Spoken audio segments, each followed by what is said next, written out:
I used to think I had it all figured out.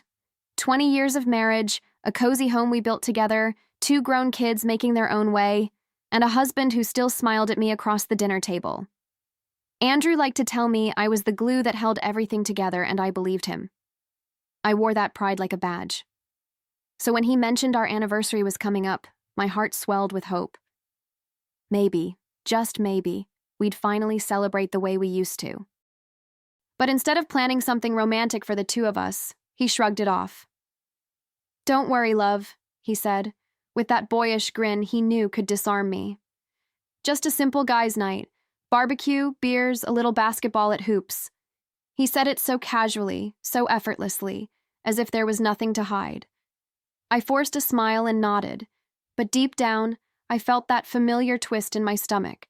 Something about the way he avoided my eyes made my skin prickle. I didn't argue. I'd learned long ago that pressing him only pushed him further away. So I played along, kissed his cheek, and let him walk out the door with his overnight bag slung over his shoulder. What he didn't know was that months ago, I'd slipped a tracker into his car, pretending it was for safety. Tonight, as I opened the app on my phone, my hands trembled, and when I saw that little blinking dot, my whole body went cold. He wasn't at Hoops. He was somewhere else entirely. I stared at the screen, my thumb frozen above the glass. The tiny blue dot blinked steadily, not near the sports bar at all, but somewhere miles away. My heart sank so fast it felt like the ground had opened beneath me. I told myself maybe he parked there to carpool with a friend, maybe there was some innocent explanation, but the pit in my stomach wouldn't let me believe it. I sat on the couch, clutching my phone like it was the only thing tethering me to reality. The house around me suddenly felt too quiet, too large. Every tick of the clock echoed like thunder in my ears, stretching the minutes into hours. I refreshed the app again and again, watching that dot stubbornly stay put in the same place. A hotel, not a gym, not a bar, but a hotel. The more I stared, the colder I felt. My fingertips went numb, my chest tight. It was like every warm memory, every laugh, every whispered promise we had ever shared was being snuffed out one by one. I wanted to call him, to scream, to demand the truth. But another voice inside me whispered, "Not yet." If he was lying, I needed to be sure. I needed proof. And deep down, I already knew the night was only just beginning to reveal itself. I closed my eyes for a moment, trying to steady my breathing, but the weight in my chest only grew heavier.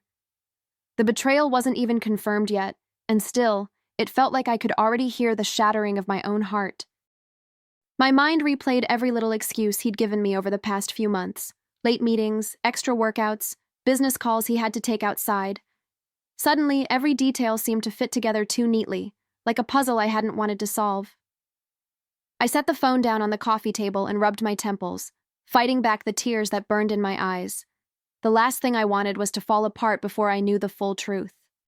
But deep down, I wasn't that naive woman anymore, the one who took Andrew's every word as gospel.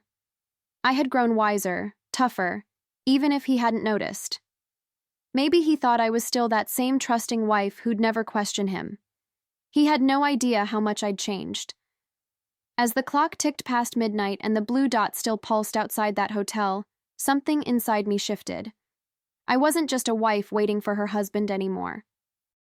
I was a woman on the edge of a revelation, and I could feel the storm inside me beginning to take shape. I didn't know exactly what I would do yet, but I knew one thing for certain. This lie was only the beginning, and I was ready to uncover what else he'd been hiding. The next morning, I woke up with that same knot in my stomach. The memory of the blinking dot burned into my mind. I told myself I'd let it go, that maybe I was overthinking, but the doubt clung to me like a shadow. When Andrew came home, smelling faintly of whiskey and smoke, he kissed my forehead and mumbled about how tired he was. I didn't press him, but inside, my heart was screaming. All week, I tried to act normal. I cooked dinner, answered emails, even laughed at a silly sitcom. But the thought of that hotel kept creeping back in, scratching at the edges of my mind. Why would he be there for hours? What was he hiding behind those closed doors? Every time he picked up his phone and angled the screen away from me, I felt my resolve harden a little more. By Friday evening, I didn't have to wonder. He casually announced, "Babe, the guys are doing another get-together at Hoops tonight." My hands tightened around the dish towel, but I forced a smile, just like I always did. "Have fun," I said, my voice steady, my eyes calm. But the moment he left, I reached for my phone. My heart pounded as the app loaded, and there it was again, that same blue dot. And this time, it wasn't anywhere near Hoops. I pinched the screen, zooming in until the name appeared clear as day. A boutique hotel, elegant and discreet, tucked away on the edge of town. My pulse quickened, my throat tightening as I stared at it. A hotel was not where you parked for basketball and beer with the guys. My mind ran wild. White sheets, whispered laughter, the kind of lies that leave scars. I wanted to believe I was wrong. I sat there, phone in hand, telling myself there had to be a reasonable explanation. Maybe he stopped by to visit someone. Maybe he was helping a friend. But every excuse I invented felt thinner than the last. Each passing minute chipped away at my hope, like waves wearing down a fragile shore. The hours dragged, slow and merciless. Midnight came and went, and that blue dot didn't move an inch. My hands trembled so badly I could barely hold the phone. The silence in the house was unbearable. It felt like it was pressing against my chest, squeezing the air out of me. I knew without a shred of doubt that Andrew hadn't just lied. He had betrayed me. And yet I still didn't call. Not yet. I needed something more. I sat in the dark, the glow of my phone lighting my face, and I felt like I was watching my own life unravel from the outside. Every ping of that tracker was another dagger twisting deeper, confirming what I didn't want to accept. He wasn't just at some hotel. He was staying there, with someone. My chest rose and fell too quickly, like I couldn't quite catch my breath. I thought about all the times I had defended him, the late nights I excused, the little lies I brushed aside, the friends who raised their eyebrows when I said he was just working late again. God, how foolish had I been. But as the night stretched on, something inside me hardened. I wasn't going to be the naive wife anymore. Not after this. By the time dawn's light began to creep through the curtains, I had already made my decision. I wouldn't confront him. Not yet. He thought he was clever, thought he was untouchable. Fine. Let him think that. I was going to be smarter, quieter. I would watch, I would wait, and when the truth revealed itself fully, I'd be ready to use it. What I didn't realize then was just how much darker the truth would get. When the next Friday rolled around, Andrew played the same song, almost word for word. "Just another boys' night at Hoops," he said, grabbing his jacket like it was the most natural thing in the world. I smiled again, keeping my voice light, though inside, my blood boiled. Did he really think I was that blind? That I hadn't noticed the way his eyes sparkled when he mentioned these nights? The moment the door clicked shut behind him, I reached for my phone. My hands didn't tremble this time. No, I was steady, almost frighteningly so. I opened the app, and there it was, the blue dot, glowing bright in the very same hotel parking lot. My lips curved, not in sadness this time, but in something sharper, something that felt like steel. He was predictable. That was his weakness. I grabbed my keys, heart pounding, but mind clear. The night was cool, the streets quiet, and every streetlight felt like it was guiding me to the truth. I didn't blast music, didn't even breathe too loudly. I drove with purpose, headlights cutting through the dark, and as I pulled into a lot across from the hotel, I knew, tonight, I wouldn't just sit at home and wonder. Tonight, I'd see it with my own eyes. I parked far enough away to stay hidden, but close enough to see the hotel entrance. The neon sign flickered against the glass doors, casting a pink glow on the pavement. My fingers clutched the steering wheel, leaving little crescents in the leather. Every time the doors slid open, I held my breath, praying and dreading that he might walk out. The minutes crawled by, each one a reminder that I wasn't imagining things. Then it happened.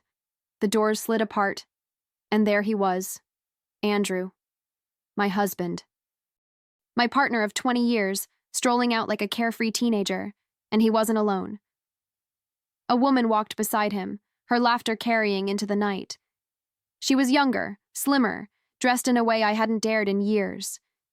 He reached for her hand, and she let him. That simple gesture nearly tore me in two. I felt my heart crack, but strangely, I didn't fall apart. Instead, I raised my phone, the camera lens catching their smiles, their closeness, the intimacy they thought was hidden. With every click, my chest ached, but my mind grew sharper, colder. This wasn't just betrayal anymore, it was ammunition. And deep down, I knew I wasn't going to waste it. Not this time. I stayed there in the shadows, watching them as if I were a ghost haunting my own life.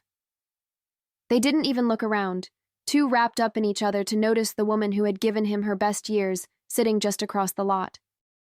When she leaned into him, resting her head on his shoulder, I felt a sting so sharp it stole my breath. That was supposed to be my place. I snapped more photos, each one louder than the last in my mind. The sound of the shutter was like a drumbeat, steady, merciless, sealing their fate with every frame. He thought he was winning some secret game, but I was rewriting the rules. My hands no longer shook. Instead, they moved with precision, as though they knew exactly what they needed to do. They disappeared back inside, swallowed by the hotel's glass doors, and I lowered the phone to my lap. My heart was still in pieces, but for the first time in months, I felt a strange sense of control.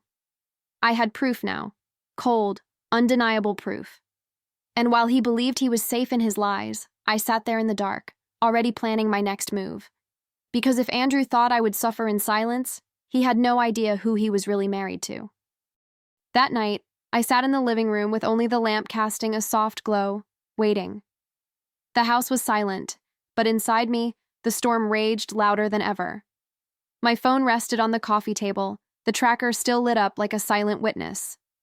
Beside it, I had carefully placed the photos I'd printed earlier, each one capturing the truth he thought I'd never find. When the door finally creaked open, Andrew stumbled in, reeking of whiskey and cheap perfume. His tie was loose, his shirt wrinkled, and yet he wore that smug grin I'd grown to despise. "We had a great time at Hoops," he slurred, tossing his keys onto the counter. "Just a few beers, nothing crazy." His voice was light, rehearsed, as if he'd said the line 100 times before. I didn't move right away. I wanted him to feel the weight of the silence, to squirm under it. Then, slowly, I picked up my phone and turned the screen toward him. The blue dot glowed from the map, pinned at that hotel, shining brighter than his lies. His grin faltered. For the first time in months, I saw something flicker across his face. Fear. And in that moment, I knew the balance of power had finally shifted. "Care to explain this?" I asked, my voice steady, though my pulse was hammering in my ears. I slid the printed photos across the table, each one a dagger aimed straight at his carefully built facade. He stared down at them, his face draining of color, and for a moment, I almost felt sorry for him. Almost. But then I remembered the laughter, the hand-holding, the lies. He stammered, searching for words, but nothing came out. His lips moved, his hands lifted in a weak protest, but the photos spoke louder than he ever could. "Rachel, it's not what it looks like," he finally blurted, and I wanted to laugh at the cliché. Not what it looks like? Did he really think I was blind, or worse, stupid?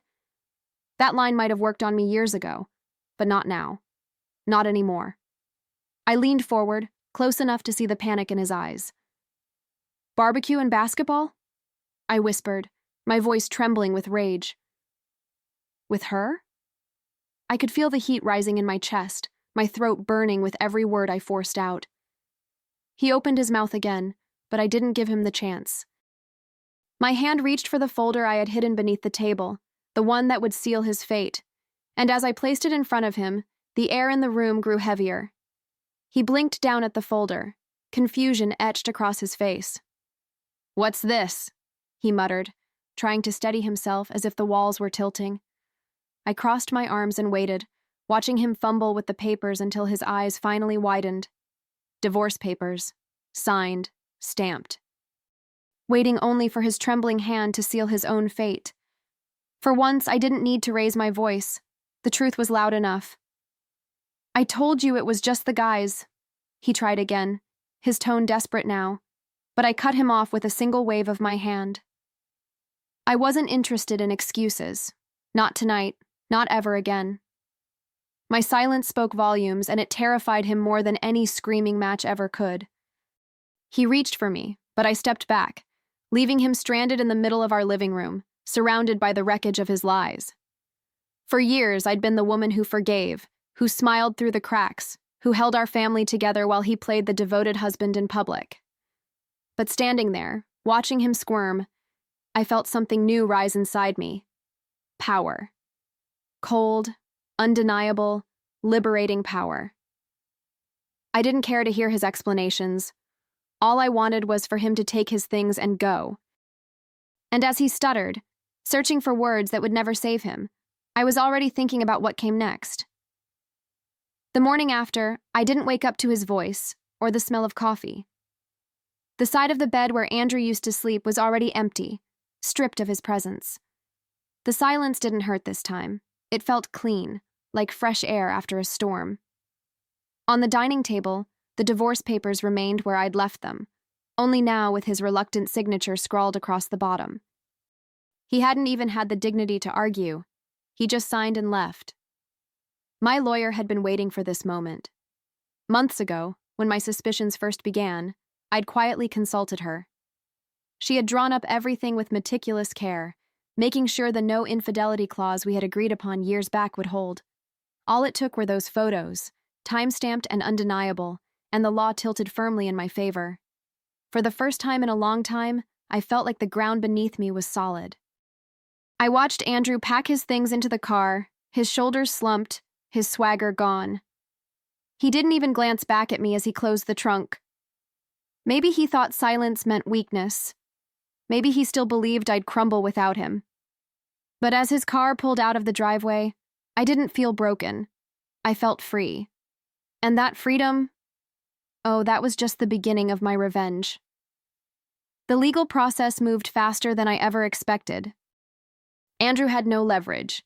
Every detail was in black and white, every lie documented in those photos, every promise broken spelled out in the contract he'd once laughed off.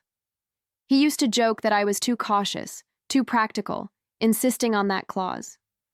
"We'll never need it," he'd said with a smirk. Now it was the very rope he'd tied around his own neck. When the verdict came, I walked out of the courthouse with everything.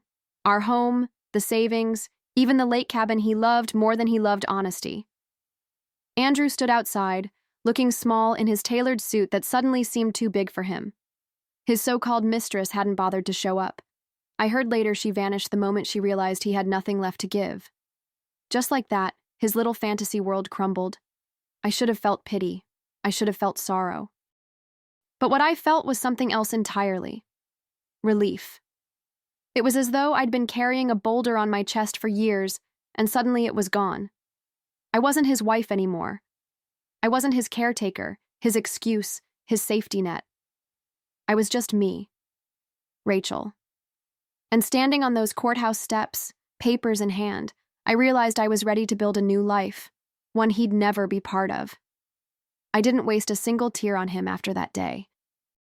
Instead, I poured my energy into myself, the woman I'd forgotten while playing the role of the dutiful wife. I redecorated the house, not to erase the memories, but to reclaim every corner as mine. I booked trips I had only ever dreamed about, walking foreign streets with my head held high, tasting freedom like it was the richest wine. The tracker he thought was just a safety measure sat in my drawer, a small device that had changed everything. Funny, isn't it?